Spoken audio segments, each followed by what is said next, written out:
Welcome to Carolina Sculpture Studio. My name's Clint Button and I'm a granite sculptor. This will be the final installment of the production of this Tulip Bevel. It's sort of going to blur between finishing and final carving or finished carving. I've got to do a little bit of carving around the floral work just as it justifies with the ground or the background or the bottom of the niche. I've also got to do the dog tag, which will go here in the corner and finish up this stem. Now, part of what needs to be done so that this wraps up properly and all the extra work, the finishing work and all this is properly done, is everything has to be axed to the final state. I've got to go along the edges here. I've got a little bit of a lip demarcation between the edge of the niche and the scotia where it begins, and that's got to be axed off. And there's a few little spots that need to be done. You need to make sure this top edge, there's some dirt on in a couple spots that'll clean off, but also need to make sure that it is in the proper orientation. Now this is a little high. I didn't finish this edge until I finished this edge. Everything has to come together so it all works well. Now with my typical lighting, I've got a lamp here with a single floodlight bulb that I move up and down in order to,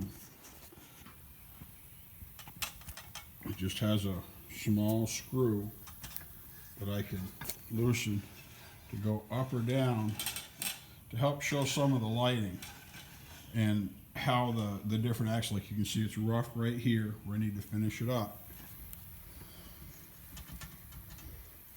But in order to make this surface really nice, I'm going to turn that lamp off.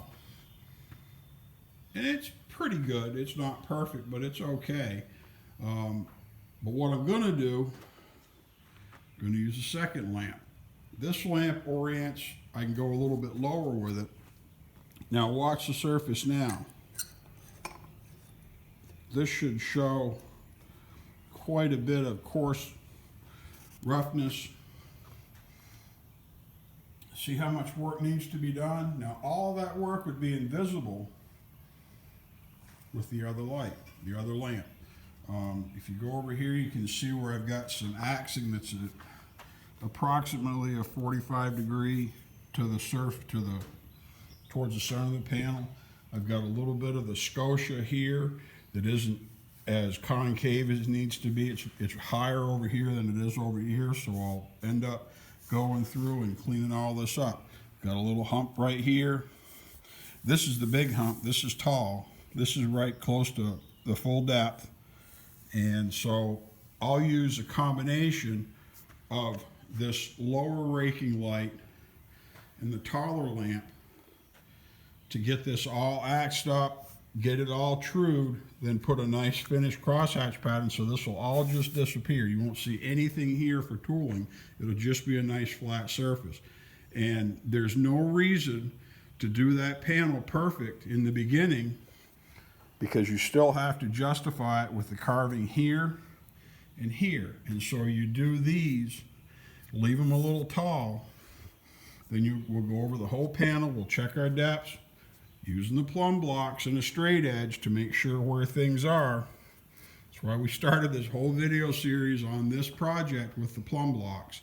But we'll go through and use that to proof everything, and then I'll clean up all of this mess, and we'll have a really nice panel that'll be properly hand axed. It'll look wonderful, and it'll just disappear, and all you'll see are the tulips and the extra coarseness or tooling surface, and the painting would be considered penmanship on the tulips and the foliage will attract attention. So let's see what we can do.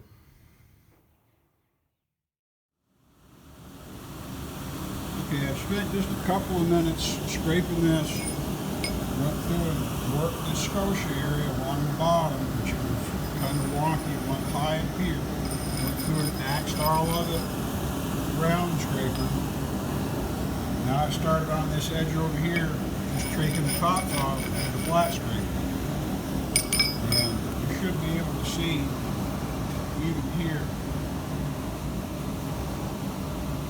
well, that totally smooths it up, cleans it up. Now it's important when you're scraping, when you're axing with a single bladed scraper, that as you work in one direction, you work in one direction a limited amount, and then you counter it with either the same chisel or a different chisel, depending on what the shape of the ground is. Because you can create a bunch of deep lines like this. Now the chisel's going to start catching in those lines. The idea is you want to ride over the top. A lot of what I went over with this round chisel was perpendicular. So you need to get either a 45 or perpendicular. And then you come in and scrape these off. And you produce a smooth surface. Because otherwise, if you keep going like this, you're going to create a very rough surface. Maybe that's what you want. Something like this probably isn't. So, back to scraping.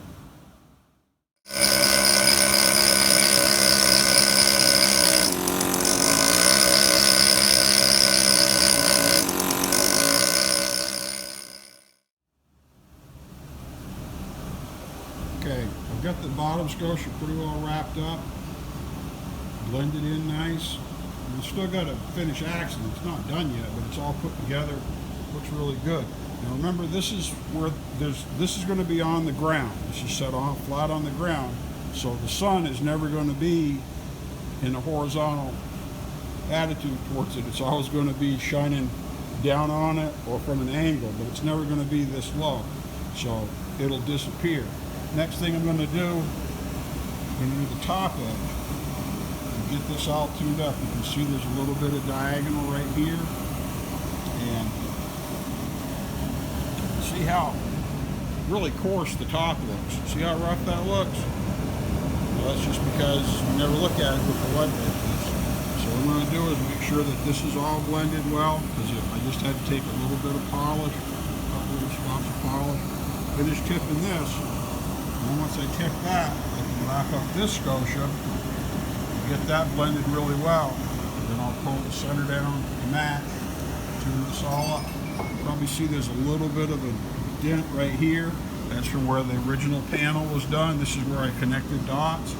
It's still high. So, and I will mention that with the plumb blocks, the only thing you can check on this is lateral, straight across, because this tips. This is at an angle to the background.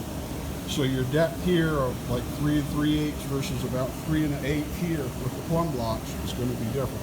But you can check left to right to make sure that you're not, one side's not higher or lower.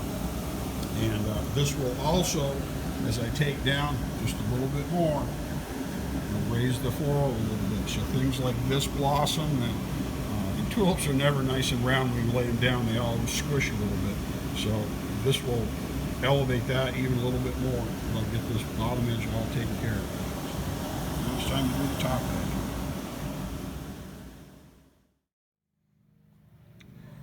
Okay, I've axed two sides of the border, cross-hatched them, and then cut them long so that the lines are going, you can see that, the lines are going straight along the edge. And what this is going to do when there's proper lighting, it's going to make this edge look super, super smooth. We've been able to axe off the vast majority of the imperfections, and it looks bald, and that's the goal. There are lines on here. The lines run longitudinally along these edges. This is part of what's done to make the stone demonstrate properly, because your eyes are smarter than you are. Your eyes are going to see minute detail, and it's going to make sense. This border is already shaped like this. So if the lines on this border travel in the same direction, no visual noise. It's going to help reinforce it. Whenever you do see any lines, you're going to assume that that's the way the lines would go, because that's the way this wide line goes. So I'll cross-hatch the interior of the niche, the ground, so that it completely disappears. Tool lines one way, tool lines another way, 45, 45. Probably the final will be a 45, 45 to break it up. This will be very smooth. This will be very smooth, so smooth it's bald and you won't see anything, which will accentuate the coarseness that's left on top of the floral carving that's supposed to make them look more like real flowers. So because they're rough and different, they'll stand out even more. So just keep axing away.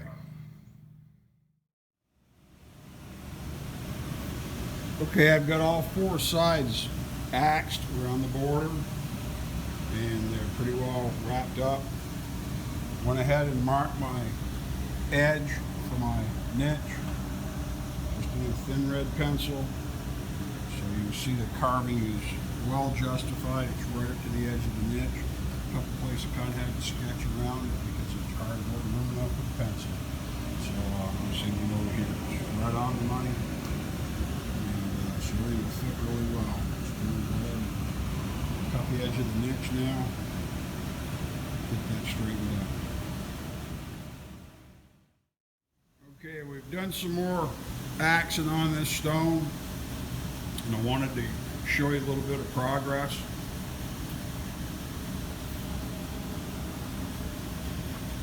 This is the side that hasn't been axed yet. You can see it's still the way it's been roughed into shape, pretty rough. And this side's been axed. And you can see that it's very, very smooth. So what'll happen now, got that side done, still got a little bit of crown in it. I'm gonna work here on this side, get this side put together, and then I'll pull the center down to justify between the two sides. There's some minor details to consider when you're doing this. You can cut it perfectly flat. I mean, if you're gonna polish it, you have to. If you're just axing the panel, if you get it very, very close to flat, but leave a small amount of crown in it, it'll actually demonstrate a little bit better, because what's going to happen, because we're all people and we aren't machines that do things perfectly, what you'll end up doing is you can get it crowned pretty well, get it really close to flat. But if you try to go completely flat, you'll end up with one low spot that'll be a little dip, and that flat surface will lie. Will tell the truth on you. What it will tell you, tell that you didn't actually get it flat. And so by having that small amount of crown, usually can eliminate any dishes or dips. Like, see, there's a low spot right there and right here in this high center, because it still goes up here, and it still goes up on the very edges where I've got to justify that with the carvings.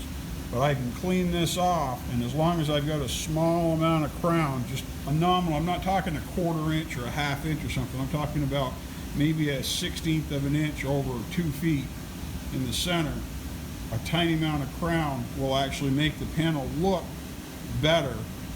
It'll look like it's coming out, it'll look more vibrant, and it'll demonstrate better in the cemetery. So that's the goal, is we want this to look great. So there'll be a little bit of crown in this panel, just a small amount this way, and maybe just a tiny amount this way. But it should be a really nice stone when we get done with it. And I'll keep axing away, and it's looking good.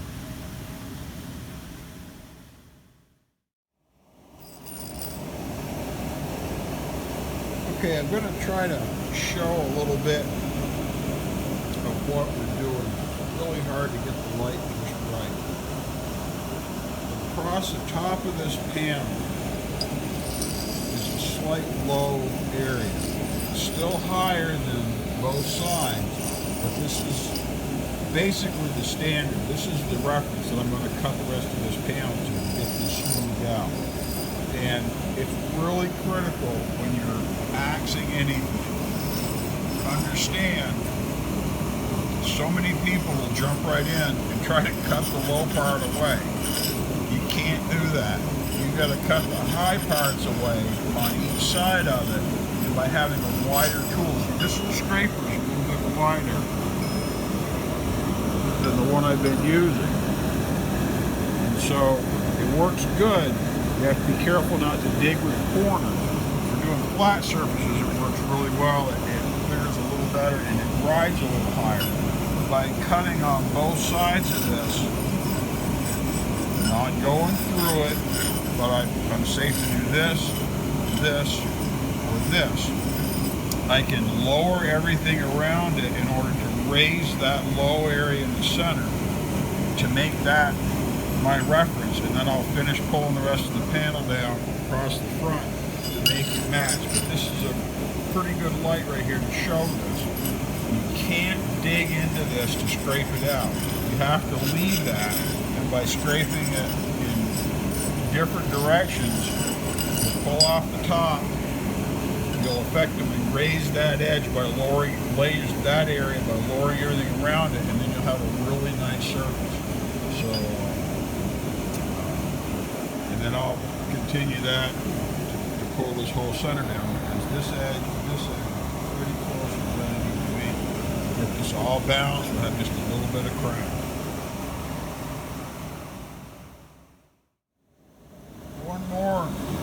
One more detail that's important to note.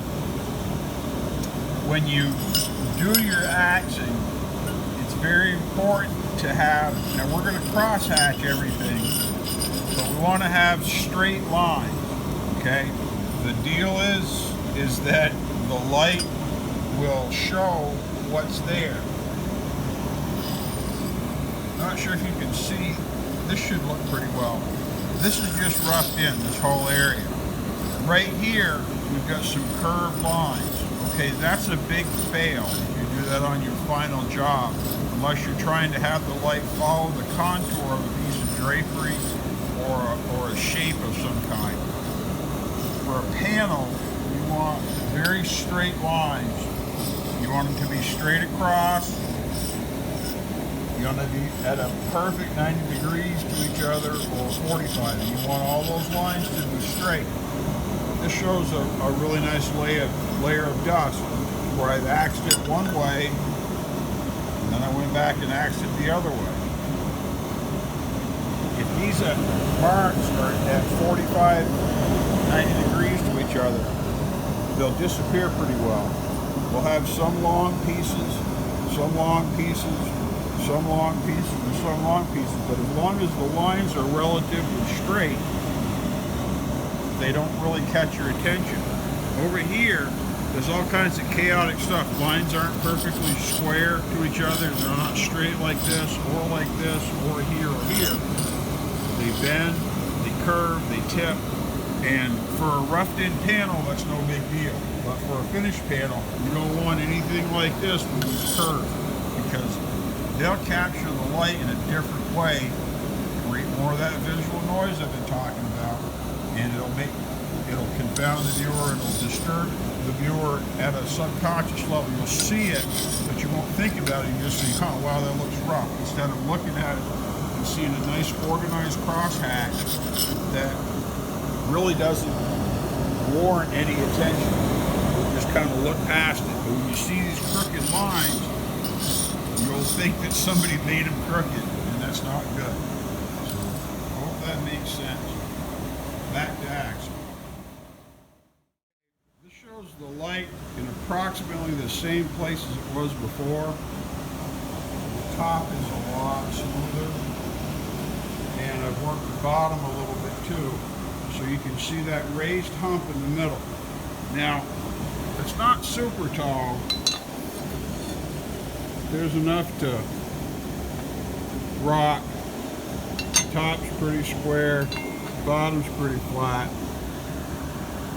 And the temptation might be to use a more aggressive tool like a 9-point to break this up, to rough it down while you're axing it. If you do that, you're going to have a lot of these pits where you fracture or stun the stone below the surface. And then you're going to have to go even deeper to work it off. So that's why you work it down with a 9-point, then you rough the surface in like with a 2-blade or whatever to get bulk off.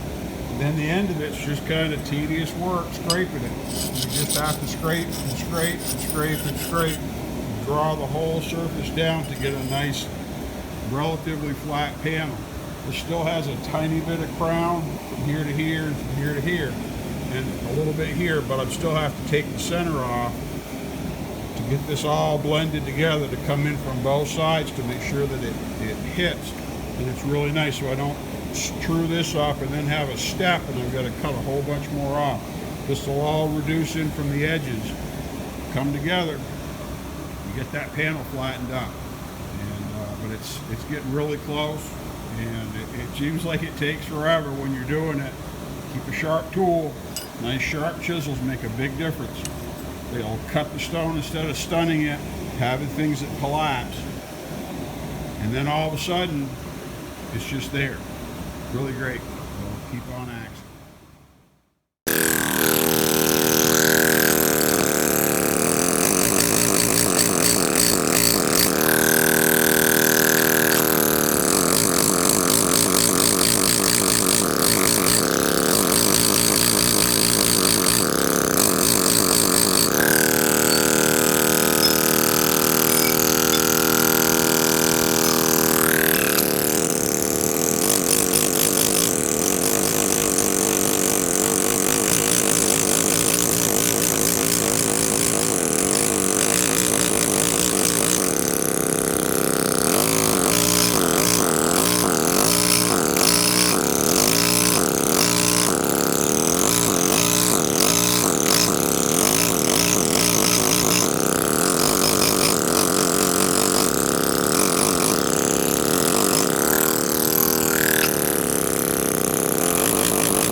Got the ground pretty well wrapped up. Everything's been axed. We got good contour, good shape. Everything's smoothed up pretty well. I'll do a wash at the end, like I always do, to make sure that, you know, every little detail is where it needs to be.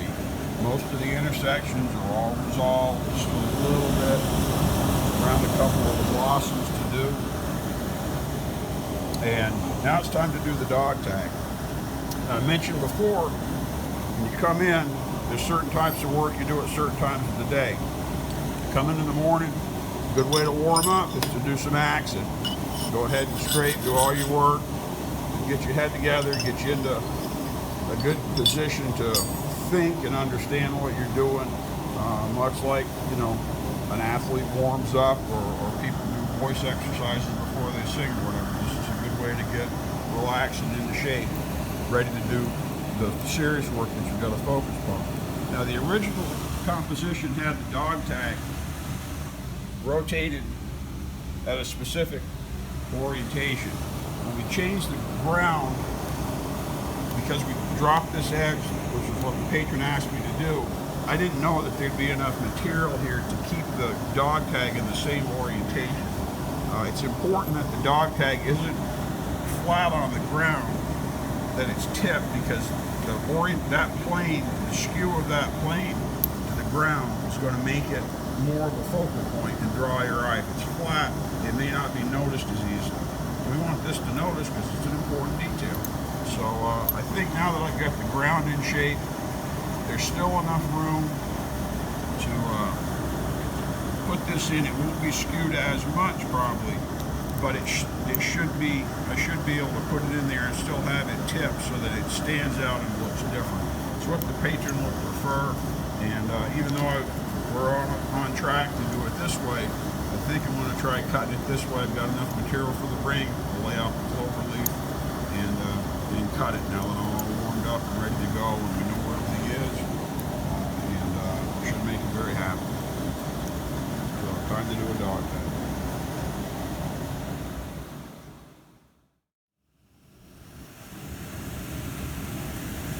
Okay, now we've got a dog tag. This is, I'll try turning the light off and see what we get. Still going to straighten this edge just a little bit. You can see that in the light. But what I did, as I described earlier, I produced a flat plane with a wide tool and laid out my H, which, you know, in this case is literally a cut, and then a small chisel to cut across to have nice straight solid lines, and develop the ring. Because this is supposed to be a small metal dog tag, I did something a little different that I usually don't do. I took an old piece of grindstone and I honed it. So this will have a completely different texture than the axe background or the tulips. And so this should help differentiate that even more and make it stand out and pop a little bit. It'll be minor, but it'll be just enough that it'll make it different. And it'll age differently because it's got a different surface and everything else. But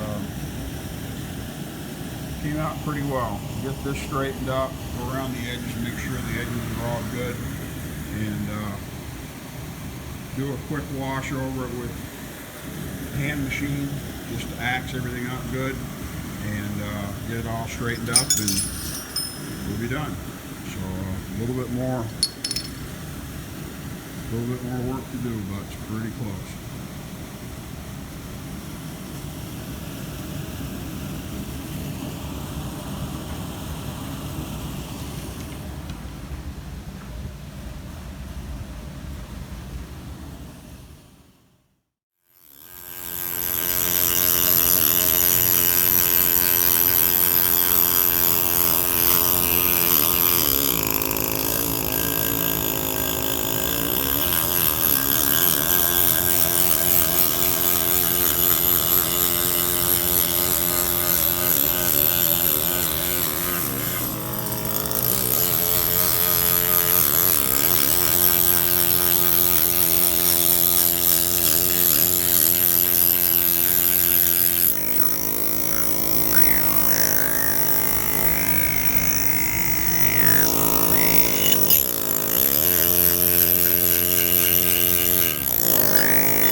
Okay, I think we've got this project wrapped up. I'll look at it in a day to make sure if there's any little small things that need to be touched up or caught.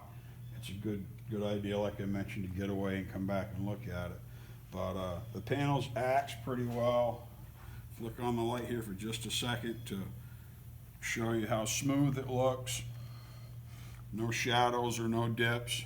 By using that raking light from the bottom, it really speeds up how fast you can clean things up. Went around at the end, resolved a lot of my intersections. I like to use either a small chisel or a point, and to do small undercuts to define details, define intersections.